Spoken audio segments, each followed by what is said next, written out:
Всем привет, с вами я, Энергетик. Сегодня я хочу рассказать несколько правил о аватаре.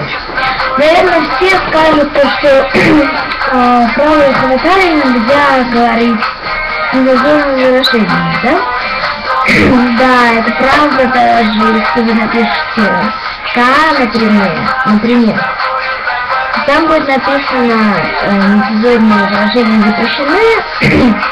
Вот, второе правило, в общем, я недавно зашла в события, там мне сказали, ну я там нашла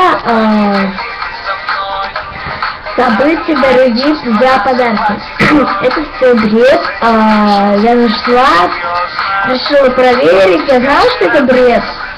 Вот, ну, я все равно решила проверить, подарила 3 подарка, как мне сказали, вот, и меня выгнали в комнату сразу же, и того человека, который был рядышком со мной, его тоже выгнали. Вот, третье правило, я знаю, как работать бесплатно и золото, поэтому действуйте по способу.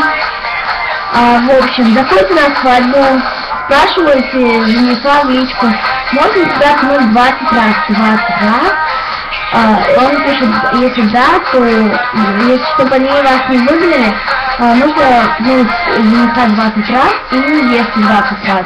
Вот. Четвертое правило. Вот.